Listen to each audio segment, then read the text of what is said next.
Hello friends, welcome to PTW. I'm RV Kumar and today we are going to identify certain trends in big power game. अभी अगर हम देखें तो world जो completely दो खेमे में बटा हुआ है. एक साइड यूएस और इसके एलाइज और स्ट्रेटजिक पार्टनर्स जो कह लें, यानी यूरोपियन यूनियन हो गए जो, और इवन ऑस्ट्रेलिया, न्यूजीलैंड, कनाडा, ये सारे उसके एलाइज हैं. पार्टनर्स में इंडिया को हम ले सकते हैं.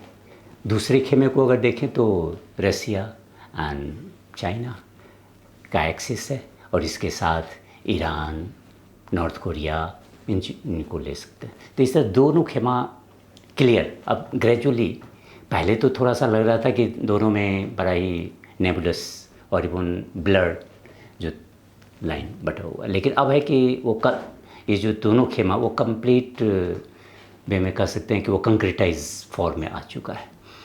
तो अभी दोनों ही एक दूसरे को बीट करने के लिए तरह तरह के मेजर्स अपना रहे हैं. अगर हम देखें तो सबसे पहला जो काम ये दोनों ही ग्रुप कर रहा है वो है कि अपने जो पार्टनर्स हैं, एलाइज है या पार्टनर्स है जो भी करें, उसके साथ रिलेशन को डीपेन करें.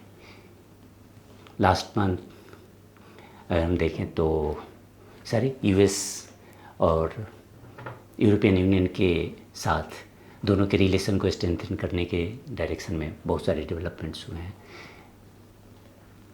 उस दूसरी तरफ ये रशियन प्रेसिडेंट वो भी चाइना विजिट किए. उसके बाद अभी वो नॉर्थ कोरिया भी विजिट किए हैं. तो ये सारे ये दिखा रहा है कि दोनों ही साइड अपने रिलेशन को डीपेन कर रहा है. लेकिन इससे के बाद जो सेकंड ट्रेंड उभर के आ रहा है वो है कि दोनों एक दूसरे के जो वीक लिंक है उसको आइडेंटिफाई कर रहे हैं और उसके ऊपर काम कर रहे हैं ताकि उसको अपने पाले में हम ला सकें. अगर नहीं भी ला सकें तो उसके जो पॉलिसी आउटकम्स हैं, वो जो डिसीजन लेते हैं, उसको हम कुछ सर्टेन हद तक हम इन्फ्लुएंस कर सकें. इसी के तहत इसी मंथ 4 जून को US defence secretary Lloyd Austin Cambodia गए थे. आप सबको मालूम है कि यूएस और कंबोडिया के बीच का रिलेशन काफ़ी ख़राब हो चुका था, इसलिए कि जो पहले प्राइम मिनिस्टर थे हुन सेन, वो अपने ओपोजिशन को ऑलमोस्ट एनिहिलेट कर दिए. पूरी कितने को उसने जेल में रख दिया, कितने को बैन कर दिया पॉलिटिकल पार्टीज़. तो वहाँ ऑलमोस्ट अपोजिशन वो कह सकते हैं जैसे बीजेपी अपना कैंपेन चला रही थी कि कांग्रेस मुक्त भारत. सिमिलरली अगर कंबोडिया में भी सेम हुन सेन की जो पॉलिसी थी वो पूरी तरह अपोजिशन मुक्त कंबोडिया का ही उनका प्लान था. लेकिन अब यूएस पहले तो बहुत इस पर वो हुन सेन की पॉलिसी पर क्रिटिकल थे, लेकिन अब जैसे जैसे ये जियोपॉलिटिकल राइवलरी बढ़ रही है तो अब यूएस का जो पर्पस है कि हम किसी तरह चाइना और कंबोडिया के बीच में जो गैप है और इवन क्लोजनेस है उसको कम कर सके, और इवन एंटी चाइना जो कंबोडिया का स्टैंड है उसको हम थोड़ा सा मिटिगेट कर सके. और इसी के तहत लॉर्ड एस्टन की जून में विजिट हुई थी. उन्होंने फिर से वहाँ के जो सारे टॉप लीडर्स हैं उनके साथ भी बातचीत की, और अब उनकी कोशिश है कि फिर से जो मिलिट्री एक्सचेंज प्रोग्राम है वो चाहे यूएन पीस कीपिंग के लिए हो या डिसास्टर असिस्टेंस के लिए हो, इस सब के लिए हम वो फिर से दोनों साइड ने डिसाइड किया कि इसको हम रिवाइव करें. तो ये यूएस की तरफ से एफर्ट था. अगर हम देखें तो रसिया चाइना एक्सिस की तरफ से भी एफर्ट जारी है. अभी जो चाइनीज़ प्राइम मिनिस्टर ली कियांग, उनकी विजिट ऑस्ट्रेलिया न्यूजीलैंड हुई है. ऑस्ट्रेलिया न्यूजीलैंड के साथ चाइना का जो पहले काफ़ी क्लोज रिलेशन था, लेकिन कोविड के बाद जब से ऑस्ट्रेलिया ने इंडिपेंडेंट इंक्वायरी की बात की कि भाई कोविड के ओरिजिन कहाँ है, कैसे कोविड फैला, तो इसके लिए वहाँ की जो गवर्नमेंट थी स्कॉट मॉरिसन, उन्होंने इस बात पर काफ़ी फोकस किया, और जिससे कि चाइना नाराज़ हुए. और उसके बाद चाइना ने जो अपना कोर्सिव डिप्लोमेसी है उसको किया. चाइना और ऑस्ट्रेलिया के बीच जो बायलैटरल ट्रेड है ऑलमोस्ट $216 बिलियन का है। तो उसने इसको वेपनाइज करना शुरू कर दिया। बहुत हाई टैरिफ्स जो ऑस्ट्रेलियन प्रोडक्ट है, खास करके वाइन, उसके ऊपर इम्पोज कर दिया। अब है कि चाइना ये समझ रहा है कि जो न्यू लेबर गवर्नमेंट है उसके साथ उसने पॉलिसी में ट्वीक किया। अब वो उसको कहते हैं जो डिप्लोमेटिक लैंग्वेज में रिलैक्स्ड कोर्स ऑन डिप्लोमेसी, तो उस पॉलिसी को वो अपना रही है। इन्होंने क्या किया, पूरी तरह टैरिफ को ख़त्म नहीं किया, अब उसमें थोड़ा सा रिलैक्सेशन दिया है कि अब वो पहले की तरह अपने मार्केट को ओपन कर दिया, या नॉन टैरिफ बैरियर है उसको रिड्यूस कर दिया। उसी जो अभी चाइना और ऑस्ट्रेलिया इस सब के बीच वीज़ा का कोई प्रॉब्लम है, जो ऑस्ट्रेलियन को इवन तो चाइनीज़ को दोनों एक दूसरे को वीज़ा देने में हिचकिचाता रहे थे। अब है कि ऑस्ट्रेलिया को भी उन्होंने इंक्लूड कर लिया कि वीज़ा फ्री पॉलिसी जो है उसमें वीज़ा की ज़रूरत नहीं पड़ेगी। और तो ये सब पर्पस एक ही है कि ऑस्ट्रेलिया स्ट्रेटजिकली काफ़ी इम्पॉर्टेंट है यूएस के लिए। तो इसीलिए इसका पर्पस है कि किसी तरह अगर हम ऑस्ट्रेलिया को अपने पल्ले में करें, या अगर हमारे पाले में नहीं होता है तो उसकी जो इंटेंसिटी है एंटी चाइना पॉलिसी की, उसको हम मिटिगेट कर सकें, उसको हम थोड़ा सा मिनिमाइज़ कर सकें। And if China succeeds that will go a long way in I think solidifying the relationship.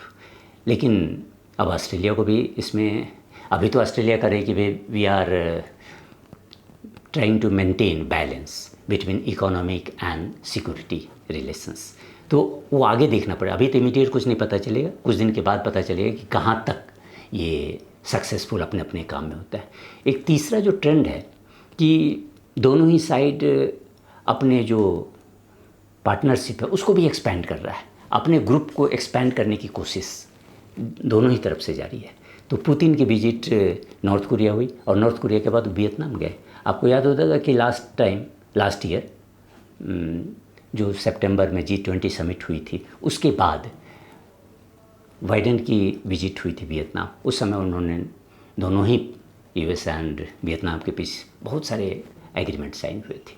Similarly अब नॉर्थ कोरिया के बाद पुतिन की विजिट वियतनाम में, वहाँ भी उन्होंने काफ़ी strategic partnership, new security architecture और इवन एनर्जी रिलेशनशिप, ये सब सारी की बातचीत की। उन्होंने बहुत सारे एग्रीमेंट भी साइन किए जिसमें एनर्जी कोऑपरेशन पर काफ़ी फोकस था। तो इस तरह से ये साइड जो अपने फ्रेंड्स को की संख्या बढ़ा रहा है। अगर अब आप देखें पुराने माने कई महीनों से ट्रेंड देखें तो फ्रीक्वेंटली जो रशियन फॉरेन मिनिस्टर है लावरोव, उनकी विजिट अफ्रीका में होती है। और अब अफ्रीकन डिप्लोमेट से बात करेंगे तो आपको पता चलेगा कि बहुत सारे जो अफ्रीकन कंट्रीज़ के जो डिप्लोमेट्स हैं इवन दिल्ली में, they are very sympathetic to Russian position on Ukraine war.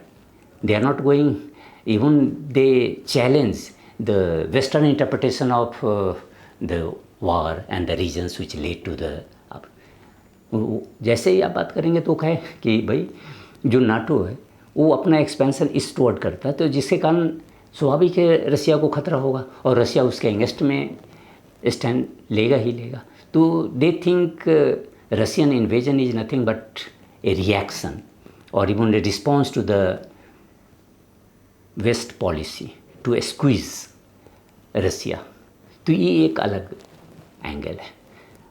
एक और अगर हम देखें एक न्यू ट्रेंड अभी भी है कि दोनों ही साइड, चाहे वो रसिया चाइना हो या यूएस एंड अदर्स, वो ये नहीं चाह रहा है कि हाँ ओपन कन्फ्रंटेशन की स्थिति में जाना। दोनों एक दूसरे को के रिलेशन को एस्टेबलाइज करने की कोशिश में, ताकि एक दूसरे के अगेंस्ट में है लेकिन they are competing against them.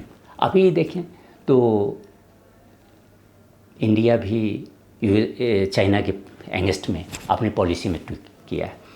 India one China policy मानती है, लेकिन at the same time they are now using even Taiwan और तिब्बत, दोनों को यूज कर रहे हैं अपने बार्गेनिंग चिप के तौर पर।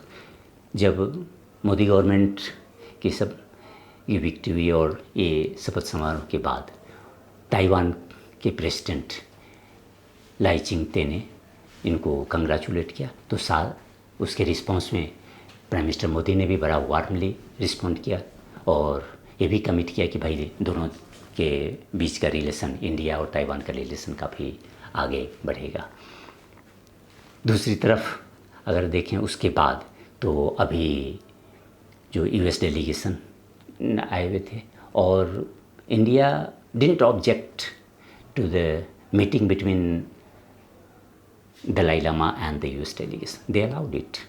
और उससे भी आगे की बातें उसने कि यूएस डेलीगेशन की मुलाकात फिर प्राइम मिनिस्टर मोदी से भी हुई है। तो एक दूसरे के जो प्रेशर पॉइंट्स हैं उसको भी यूज़ कर रहे हैं ताकि just to mount additional pressure on the other side. अब देखना है कि ये दोनों, ये जो न्यू ट्रेंड्स है ये कहाँ तक आगे की जो जियोपॉलिटिकल राइवलरी है उसको इन्फ्लुएंस कर पाता है।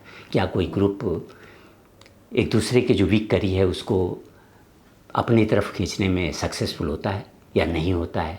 ये एक बहुत ही इंटरेस्टिंग और आई थिंक आगे के जो डेवलपमेंट्स हैं that will be determined by this new developments.